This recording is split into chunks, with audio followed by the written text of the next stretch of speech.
Muy buenos días a todos y todas. Un saludo fraterno a los salvadoreños y salvadoreñas que nos miran en los Estados Unidos, en Canadá, en Nueva Zelanda, Australia, en Europa del norte y del sur y en cualquier parte del mundo. Y un saludo a los y las salvadoreñas que nos miran en nuestro país y en cualquier lugar. Empezaremos con los mejores deseos de que Xiomarita recupere su salud. Toma bastante agua, Xiomarita, tomate las pastillas. No te levantes tan tarde, porque para la salud es bueno levantarse temprano. Y lee siempre que podás. Nos unimos al pesar por la muerte de Renato Vladimir Membreño, policía nacional que se suicidó por circunstancias no precisas. Antiguo excombatiente. Expresamos nuestro pesar a sus amigos, a su familia y al cuerpo de la policía. Hoy, en este mes, se cumplen 46 años del derrocamiento del gobierno legítimo de Salvador Allende en Chile. Este gobierno de la Unidad Popular fue derrocado por una conspiración del gobierno de los Estados Unidos para ahogar en sangre un programa popular revolucionario. Cada día que pasa, la figura de Salvador Allende se crece y se agiganta. No hay que olvidar que unos 4 o 5 días del golpe fue asesinado Víctor Jara. El estadio de Santiago de Chile hoy se llama precisamente Víctor Jara. Este artista, este cantante, fue asesinado en ese estadio para silenciar su voz, que sigue caminando, sigue andando. Esta es la revista Nueva Sociedad, número 282 de la Fundación Eber. El tema de este número es ¿retrocede la democracia? Es un artículo sobre la democracia. No hay que olvidar que dictadura y democracia tienen poderosos elementos en común. Toda democracia es una dictadura y toda dictadura es una democracia. Esto lo vamos a explicar en otro programa. Recomiendo que busquen esta revista. Hoy vamos a hablar de la universidad, del papel y del origen de las universidades en este planeta y en nuestro país. Las universidades aparecen en la historia de la humanidad, en las sociedades más antiguas. En China, en los primeros momentos de las dinastías chinas, los emperadores establecieron centros de estudio con el nivel de universidades.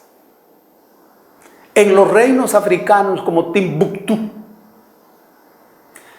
también aparecieron centros de estudio con el nivel de universidades. Los españoles invasores en nuestro continente, en el siglo XVI, es decir, en el 1500 se establecieron también las primeras universidades. ¿A qué responde esta decisión de los poderes establecidos? Para empezar, responde a 2 objetivos. En primer lugar, porque los poderes establecidos necesitan reproducir a través de las universidades una clase gobernante. Necesitan producir gobernantes que sean similares a ellos. Cuando los españoles organizan en el continente las primeras universidades, lo hicieron justamente con ese objetivo. Para formar a los gobernantes. a la hechura, a la imagen y la semejanza de los reyes españoles. Para eso fundaron las universidades. 2. En las universidades se estableció la alianza entre la monarquía española y la Iglesia Católica. Si observamos en las universidades establecidas, aparece esta alianza. Era la Iglesia Católica encargándose de la carpintería, del funcionamiento de las universidades en cada lugar. Tercer objetivo es que las universidades eran el centro de reproducción de la ideología, de la visión del universo de las monarquías. La palabra universidad viene de lo universal.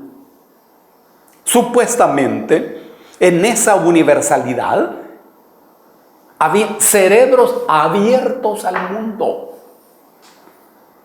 Supuestamente, eran cerebros abiertos al mundo. Pero eso era un supuesto. Y sigue siendo un supuesto. Por eso aparecen las universidades en la historia de la humanidad. Este es el sentido. Y este es el origen. En el caso de nosotros, la Universidad del Salvador aparece en 1841. Y uno, cuando se pregunta sobre esto, esa decisión, ha de buscar las razones estructurales. Porque ¿acaso las clases dominantes de ese momento eran cultas? ¿Más que las clases dominantes de las décadas anteriores? No.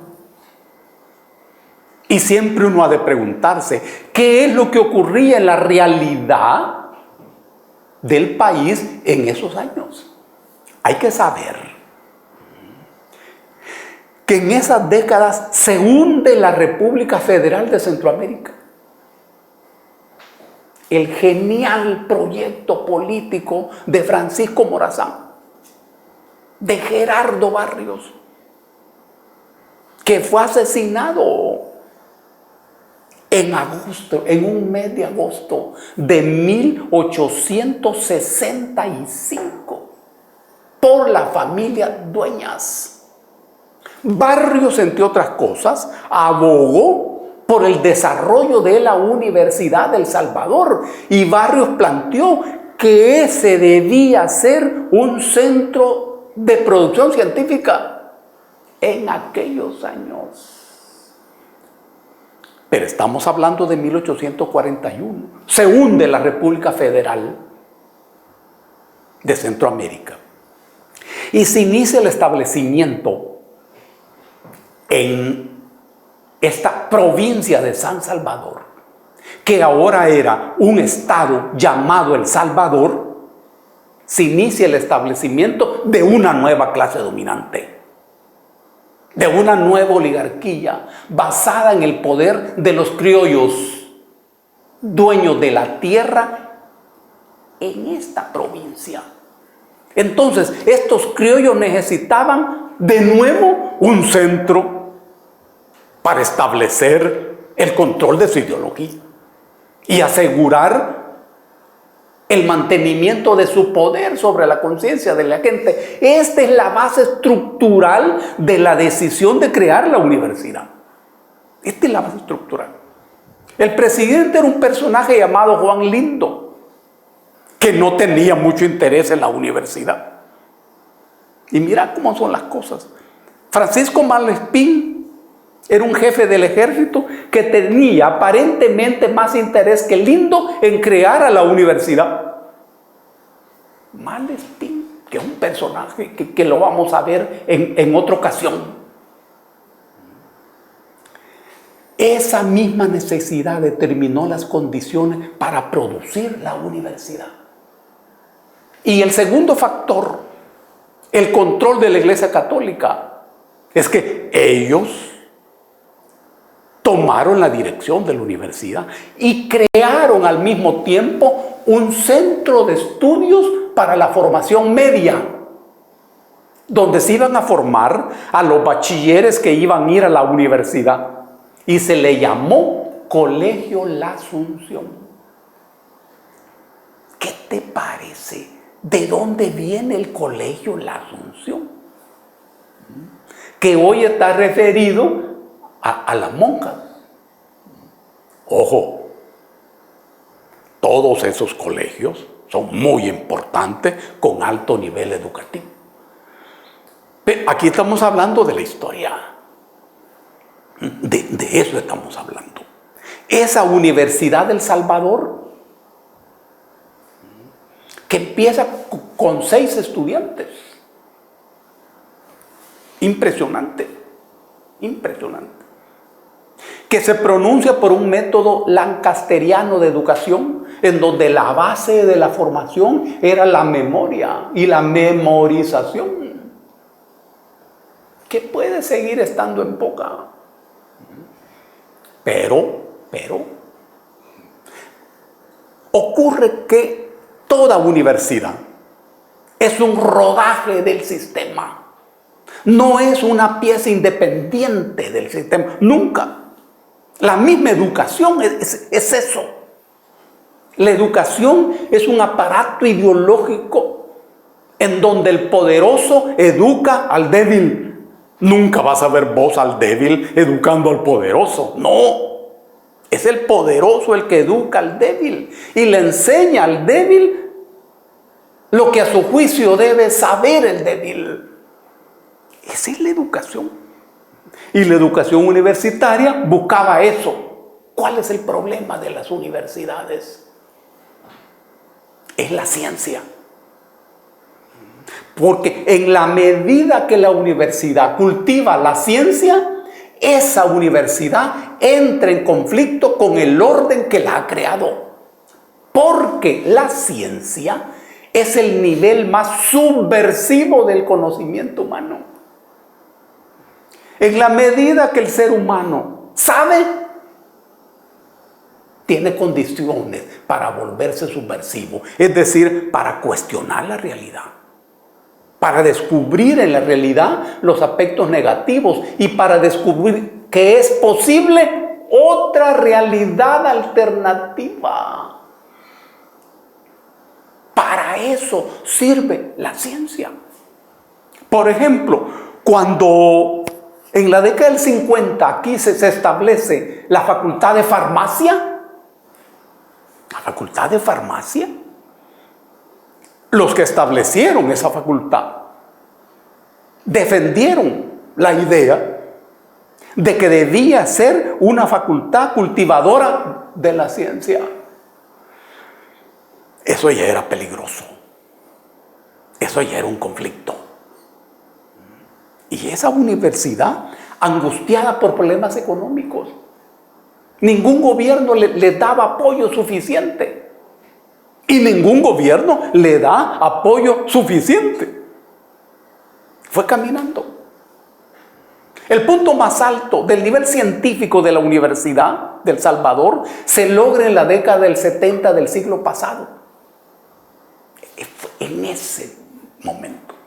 Y como la universidad toda es un rodaje del sistema, cuando la oligarquía pasa a convertirse en burguesía e invierte parte del capital acumulado en el café, en la industria, y se inicia un proceso de industrialización, en la universidad se desarrolla el proceso de reforma universitaria. En la década del 60 del siglo pasado. Este proceso fue encabezado por el rector magnífico Fabio Castillo Figueroa. Y vienen las áreas comunes. Y la universidad deja de ser un centro élite y se abre a los muchachos y muchachas del país. Porque la industria necesitaba más ingenieros, más economistas, médicos, químicos, gente estudiosa. Entonces la universidad se abrió. Ahora, este proceso de industrialización era dirigido en el fondo por la oligarquía y no por la burguesía. Por eso, la emigración hacia Honduras era el escape que evitaba las transformaciones estructurales en el país, porque el capitalismo requiere también transformaciones estructurales. Pero se encontró el camino, la gente se fue para Honduras. Y aquí se planteaba una modernización sin cambios estructurales. Cuando se quiebra eso, en 1969, en el marco de la guerra con Honduras, entra en crisis la política universitaria. Claro, que la universidad, repito, es un rodaje del sistema.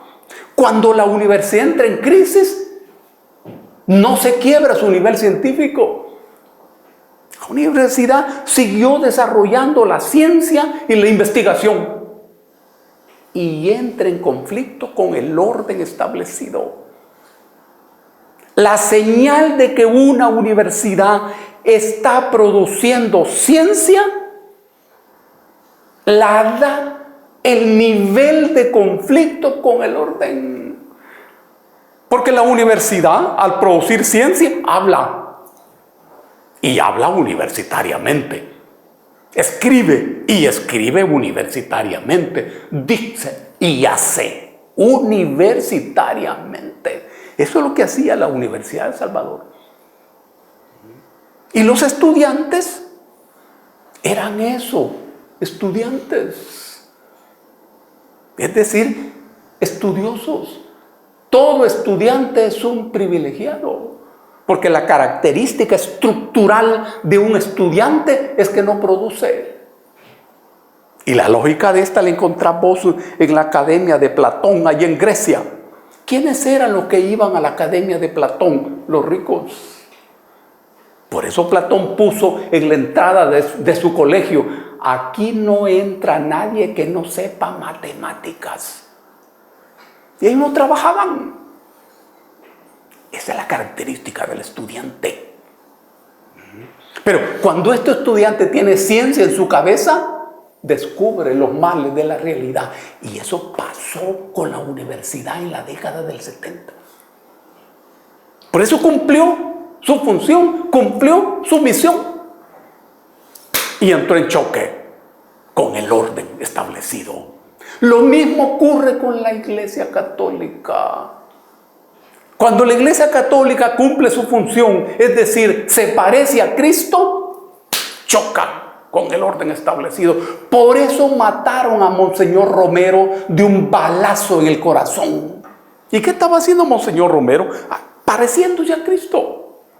Lo mismo ocurre con las universidades.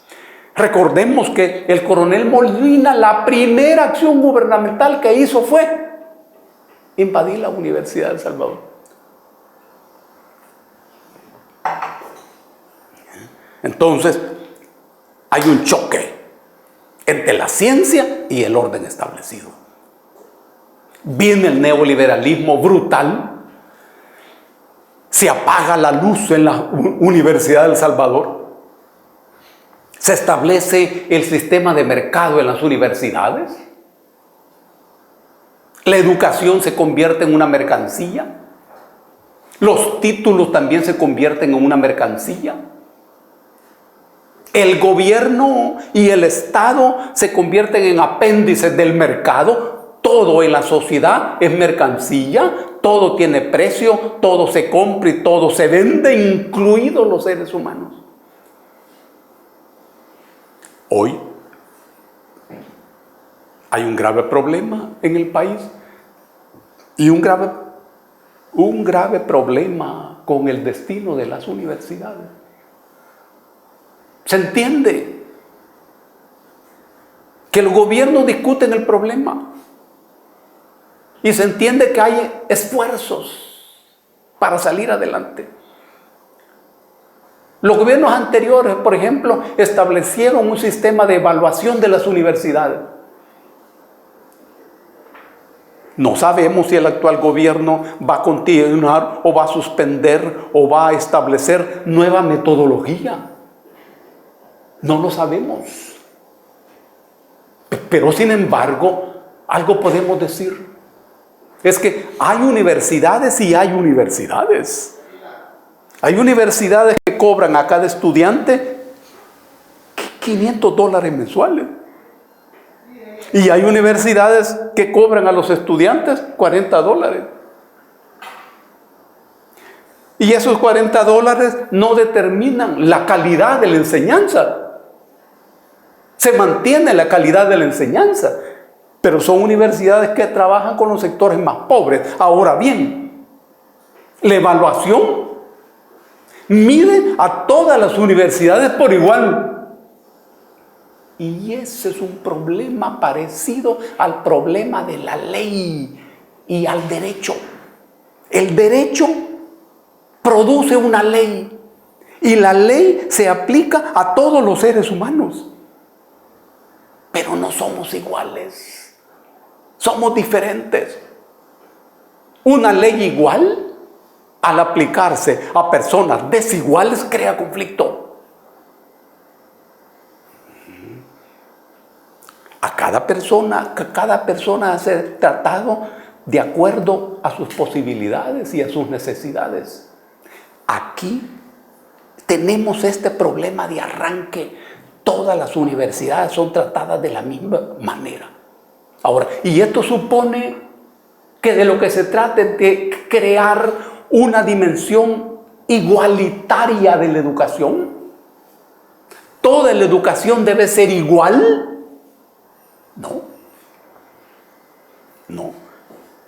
No se trata justamente de eso. Pero al mismo tiempo, si las universidades entienden que de lo que se trata es de pasar la evaluación, ocurre que la evaluación se convierte en un fin en sí mismo.